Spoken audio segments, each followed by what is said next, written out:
We're on our way to an undisclosed secret location, escorted by Sony Computer Entertainment Security, to meet the newest member of the PlayStation family.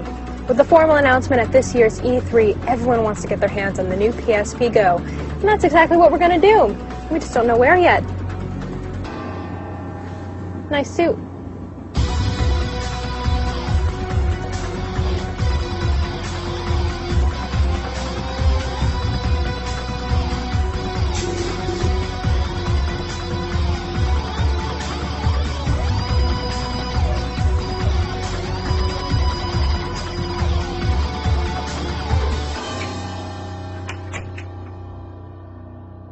Over here.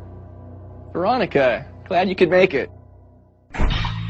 Thanks for coming. Have a seat. I think there's something here you might want to take a look at. Is all that really necessary? We've got top secret information. Are you ready? I am.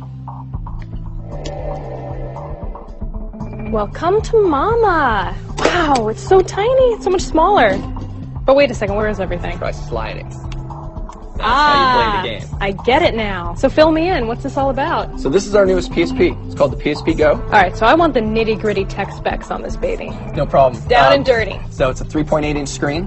It's 43% lighter than the PSP 3000. 16 gigs flash memory, Bluetooth support, and all digital content. So the UMD drive goes away. So it's going to be, I think, something that a lot of consumers are going to really like, being able to just download straight to a hard drive. It's a memory stick micro. Yeah, I just just noticed, yeah. So that you can add extra memory to it if you'd like. Again, there's no excuse. If you run out of space here, you have a lot of content. So it'll be something that the digitally savvy consumer can really enjoy.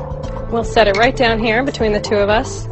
So tell me more about the digital content. I mean, is it mainly going to be games, or are there going to be TV shows and movies as well? Yeah, so there'll be a mixture. So, you know, a lot of the emphasis will be on games, and I think a lot of the people buying it initially will say, I just want to buy games, and there's games like Gran Turismo that are being announced at E3, and Little Big Planet we announced before, and Jak and Daxter, and there's even a new Metal Gear Solid coming. So all of those games will be available.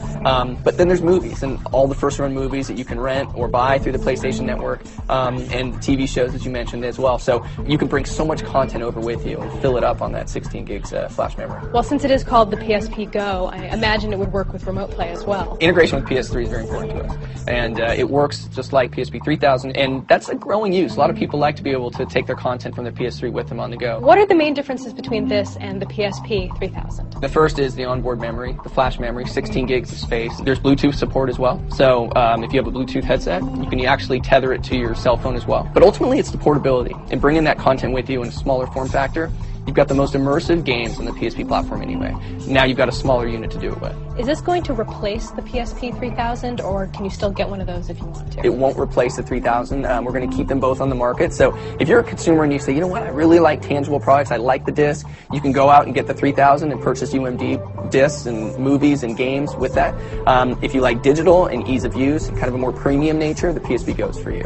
Does the design open up any new opportunities for developers? If you're a developer, you could say, you know what, maybe I want to create a smaller package, a game that's a little bit easier to play on the go. Maybe something that you'd play for 10, 15 minutes and then put down. Just kind of break up the game a little bit more. So developers, I think, are going to be looking at that. In the initial launch, we're going to have some pretty similar games between the two, but I think longer term you'll see some changes. There have been a lot of rumors about the future of the PSP, and this device in particular has been very cloaked in secrecy for the past few months. Why this? Why now? Well, I think it's relevant. I think in this particular case, we always look to push innovation. For us, we wanted to get into digital and really kind of meet the needs of our consumer. More and more consumers are going online to purchase music, and they're starting to purchase games, and they're purchasing some movies. We always want to be ahead of that curve. We look at each of our products as 10-year life cycle products, so this needs to live on. Our view of the world is, digital is going to become more and more important as we go along here, and ease of use factors make it that much more important. Does it speak to Sony's long-term strategy to have downloadable content as opposed to hard media? We're going to look at kind of a shared strategy there, actually. Hard media, tangible goods have their place, and I think that many consumers say, you know what, I'd really like to be able to just hold that disc. But there's certainly a growing segment culturally that want to be able to have digital goods. They've grown up with being able to download movies and music, and now they can download games. This is clearly the start of something really cool with the PSP Go. Where do you see it going in the future? There's a lot of back-end service and support that we'll be putting against it that I think will really excite the base. There's obviously all the games that are coming from discs that'll be available on PlayStation Network, but there's also new IP, new product, new games that are available, only for download. Our focus is really on working with developers, ensuring that they look at the usage model for the Go, and then looking at the services that are going to be available and kind of accentuating those services for how someone would use Go. When are we going to see this available? I think a lot of people have been asking about when it's going to come and when we're going to actually make our push towards digital. So it is finally here. It's coming this fall. We think it's going to be a huge product for us. Am I looking at the only one in existence right now? Actually, got a second one. Well, well, well. Put Gran Turismo on there for you. Core viewers know I'm not very good at driving games, but I'll give it a go. Good, let's play.